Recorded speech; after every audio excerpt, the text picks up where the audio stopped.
பெருமையும் சேர்த்து நீங்கள் வந்து நடிச்சிருப்பீங்க. So how is it working sir? இந்த படத்தில் நடித்த அனுபவத்தை பற்றி நீங்கள் ஷேர் பண்ணுன்ற ஆசை. ஒரு சில வார்த்தைகள் ஃப்ரம் யூ சார். வாங்க.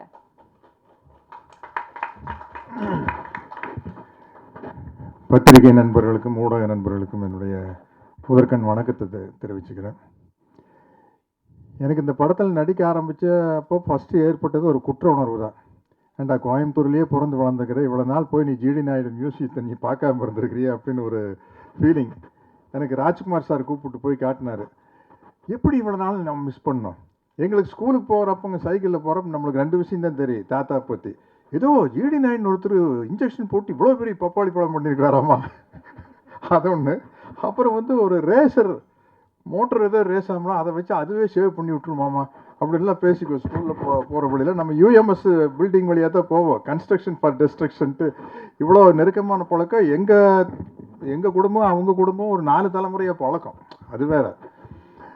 ஜிடி நாயுடு சார் படமாக பண்ணுறாருன்னா நம்ம டைரக்டர் கிருஷ்ணா சார் வந்து சப்ஜெக்ட் சொன்னார், அரவிந்த் சார் வந்து சொன்னார். ஒவ்வொரு சீரும் நடிக்கும்போது ஏய் நிஜமாவே இப்படி நடந்திருக்குதா அப்படிங்கிற மாதிரி. ஏன் இந்த படம் கமர்ஷியலாக பெரிய ஹிட்டானா, ஒரு சராசரி கமர்ஷியலான ஒரு சக்ஸஸ்ஃபுல் படத்தில் என்னென்ன எலிமெண்ட் இருக்குமோ அந்த எலிமெண்ட்டை விட இது அதிகமாக இருக்குது. ஒரு சேலஞ்ச் இருக்குதா, தொட தட்டுற விஷயம், அண்ணாமலையில் ரஜினி சார் குறிச்சி வச்சுக்காங்கிற மேட்டர் இருக்கு இல்லையா, அதெல்லாம் ரியலாகவே நடந்திருக்குது. அப்புறம் ஃபஸ்ட்டு நான் வந்து ஸ்டண்ட் ஆன விஷயம் வந்து மாதவன் சார் வந்து மிக மிக மிக அழகான நடிகர்களில் உலகத்தில் அவர் ஒருவர்னு சொல்லலாம், மிக முக்கியமானவர் சொல்லலாம். அவர் வந்து நாங்கள் 2 பேரும் ஒரு ஹோட்டலில் ஸ்டே பண்ணியிருந்தோம். இவர் என்ன பண்ணார், கூட மேக்கப் மேன் மற்ற டிபார்ட்மெண்ட் யாரையும் கூப்பிட்டு வந்து இவர் மட்டும் பெல் அடித்து கதவை தட்டிக்கிறார். திறந்தா ஜிடி நாயுடு சாரினுடைய லாஸ்ட் கெட்டப் நிற்கிறாரு. யா யா யா மேடி என்ன இது அப்படிங்கிற மாதிரி. அதை நம்ம இப்போ மேக்கப் டிபார்ட்மெண்ட்டுக்கும் அதனுடைய பாராட்டுகளை சொல்லணும். அவ்வளோ பெரிய சேஞ்சுங்க, அவ்வளவு டெடிக்கேட்டடாக. அப்புறம் அடுத்த நாள் ஷூட்டிங் போகையில் நம்மளுக்கு வந்து உள்ளுக்குள்ளே ஒரு சேலஞ்சு.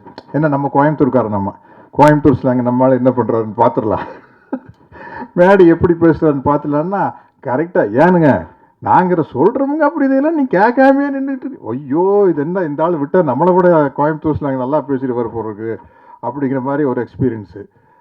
அப்புறம் லைனாக சொல்லிட்டு போகலாம். அரவிந்த் சார் வந்து இதுக்காக எடுத்துக்கிட்ட மெனக்கெட்ட விஷயம் வந்து பெரிய விஷயம். அரவிந்த் சாருடைய ஒர்க்கு. ஜிடி நாயுடு சாருடைய பெருமையை சொல்லணும்னா தமிழ்நாட்டிலேயே பெரிய பாலத்துக்கு வந்து ஜிடி நாயுடு சார் பெருதை வச்சுக்கிறாங்க கோயம்புத்தூரில். தமிழ்நாட்டிலேயே இல்லை சவுத் இந்தியாவிலையா? தமிழ்நாட்டில் உறுதி. அது நாங்கள் ஷூட்டிங் எடுத்துருக்கையில் அன்றைய முதல்வர் திரு ஸ்டாலின் சார் அவர்கள் வந்து அந்த பாலத்தை திறந்து வச்சார். எல்லாம் அவங்க ஃபேமிலியெல்லாம் கூப்பிட்டு போய் பெரிய அளவில் மரியாதை பண்ணாங்க. நீங்கள் யார் எப்போ கோயம்புத்தூர் போனாலும் அந்த மியூசியத்தை போய் பார்த்துருங்க.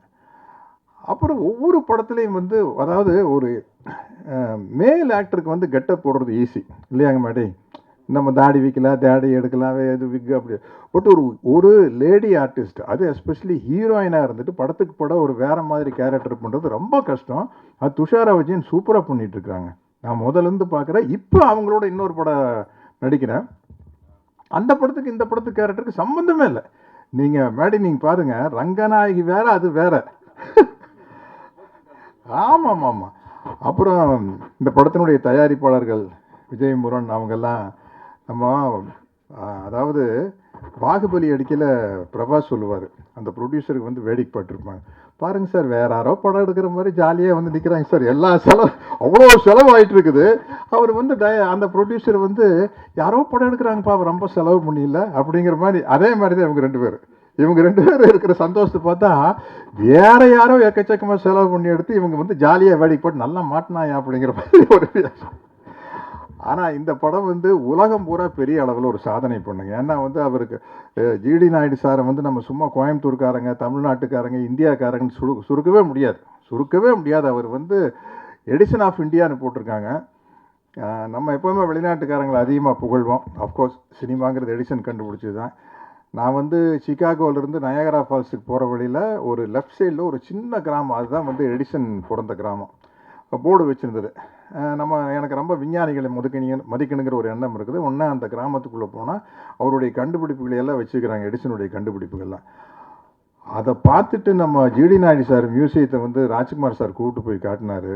இது வந்து அதை தாண்டின விஷயம். உண்மையில் சொல்கிறேன், நம்ம எல்லாரும் காலரை தூக்கி விட்டுக்கலாம், அதை தாண்டின விஷயம்.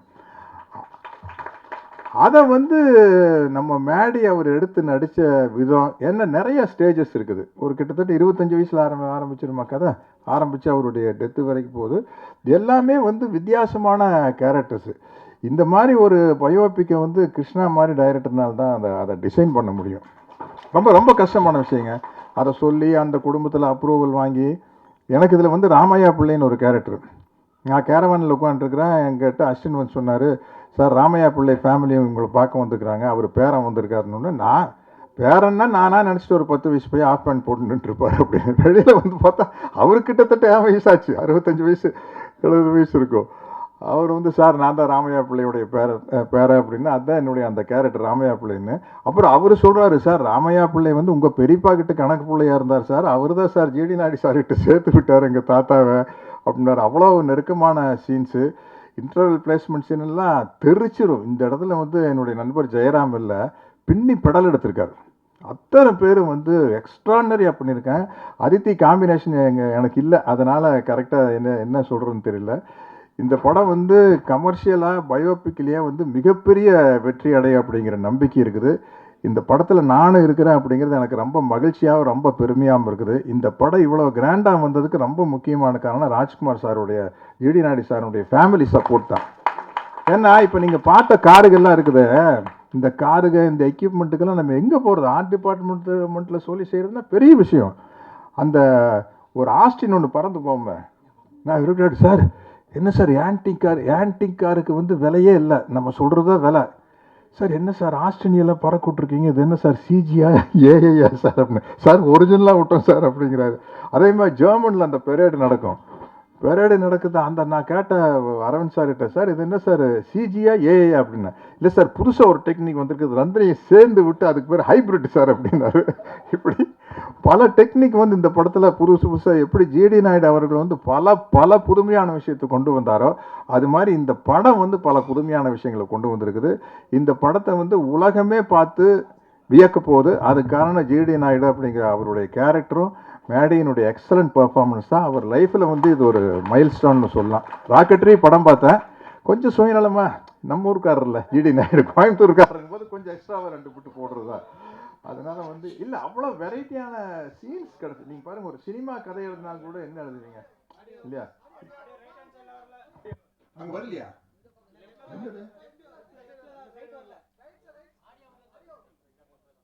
ஆடியோ வருது.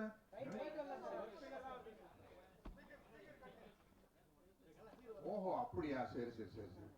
அது அடுத்தது நம்ம முக்கியமான ஆள் மேடி பேசுறதுக்குள்ள கரெக்ட் பண்ணிடுவாங்க. இந்த படத்தை பார்க்கறதுக்காக நானும் வெயிட் பண்ணிட்டு இருக்கிறேன். மிகப்பெரிய வெற்றி அடையும். அனைவருக்கும் என்னுடைய வாழ்த்துக்களையும் நன்றிகளையும் கூறிக்கொண்டு விடைபெறுகிறேன். எங்கள் படத்தை சப்போர்ட் பண்ணதுக்கு, நீங்கள் இங்கே வந்திருக்கிறதுக்கு ரொம்ப நன்றி. அண்ட் ரங்கநாயகி, நான் பண்ண கதாபாத்திரத்தில் இது ஒரு வேறுபட்ட கதாபாத்திரம். நான் வந்து எல்லா ப்ரெஸ் மீட்லையும் இது தான் சொல்கிறேன், அந்த மாதிரி சேலஞ்சிங்கான கேரக்டர்ஸ் தான் எனக்கு வருது. எனக்கு இந்த வாய்ப்பு தந்த Vijay Moolan sir and Moolan pictures and Krishna sir, Aravind sir and Madhavan sir கூட நடிக்கணும்னா யாருக்கு தான் பிடிக்காது. ஸோ ஐ வாஸ் லைக், நான் அப்பா சார் கூடயும் நடிச்சிட்டேன், மாதவன் சார் கூடயும் நடிச்சிட்டேன், என்னோட மின்னலை மூமெண்ட்டை வாழ்ந்துட்டேன். ஸோ எனக்கு ரொம்ப சந்தோஷம். நான் அஃப்கோர்ஸ் சத்யராஜ் சார் கூட நான் இந்த படம் பண்ணிட்டேன், அடுத்த படமாக அவர் கூட பண்ணுறேன், அதுலேயும் எனக்கு ஒரு பெரிய சந்தோஷம். அதித்தி நானும் பேக் டு பேக் ஃபிலிம்ஸ் பண்ணுறோம். எல்லாருக்குமே கண்டிப்பாக ஜிடிஎன் ரொம்ப பிடிக்கும். என்டையர் டீமே கண்டிப்பாக இது ஒரு டெக் ரெவல்யூஷனுக்கு முன்னாடி ஒரு விஷனரி சேஞ்ச்ட் எவ்ரி திங். அதுதான் இந்த untold story of GD Naidu. எல்லாரும் கண்டிப்பாக தியேட்டரில் August 7th போய் படம் பாருங்கள். நன்றி, தேங்க்யூ. எல்லாருக்கும் வணக்கம். ஃபர்ஸ்ட் ஆஃப் ஆல் ஃபர்ஸ்ட் நன்றி சொல்ல வேண்டியது producers Maddy sir, Krishna sir and Aravind sir and Murali. Because இவங்கனால தான் நான் இந்த ப்ராஜெக்ட்குள்ளே வந்திருக்கேன். என்னோட கதாபாத்திரத்தோட பேர் வந்து பத்மாவதி. இவங்க வந்து வேற ஒரு எராலேருந்து வராங்க. இவங்களோட பெர்ஸ்பெக்டிவ்லேருந்து தான் இந்த படம் ஆரம்பிக்குது. ஸோ இவங்க வழியாக ஜிடி நாயுடு அவர்களுடைய கதையை வந்து இவங்க ஓப்பன் பண்ணுறாங்க. எனக்கு வந்து இந்த படத்தில் எப்படியாவது ஒரு ரோல் பண்ணணும்னு ரொம்ப நாள் ஆசை. ஏன்னா எனக்கு நிறைய ஃப்ரெண்ட்ஸ் இருக்காங்க கோயம்புத்தூரில். எங்கள் அண்ணா கோயம்புத்தூரில் படித்தார். ஸோ ஜிடி நாயுடு மியூசியம் போயிருக்காங்க. இந்த மாதிரி நிறைய விஷயம் கேள்விப்பட்டிருக்கேன். பட் அதை தவிர்த்து எனக்கு டீட்டெயில்டாக அவரை பற்றி எதுவும் தெரியாது. ஸோ இந்த படம் மூலமாக நான் நிறைய கற்றுக்கிட்டேன் அவரை பற்றி, எப்படிப்பட்ட ஒரு இன்னோவேட்டர் அவருன்னு. So it's been pleasure working in this project and இன்னும் ஆக்சுவலி இந்த படத்தில் ஒரு சில விஷயங்கள் தெரியும், ஆனால் அதை தாண்டி இன்னும் தெரியணும்னு ஆசையாக இருக்குது அவரை பற்றி. ஸோ எல்லோரும் August 7th தியேட்டரில் வந்து பாருங்கள். கண்டிப்பாக நீங்கள் எல்லாருமே வந்து இப்படி மைண்ட் ப்ளோன் ஹை, you will be like, oh my god, இது என்ன இப்படியெல்லாம் பண்ணியிருக்காரு அந்த மாதிரி உங்களுக்கு தோணும். So thank you everyone for making this magnificent movie and bringing it to the people, and watch it in the theater on August 7th. Thank you.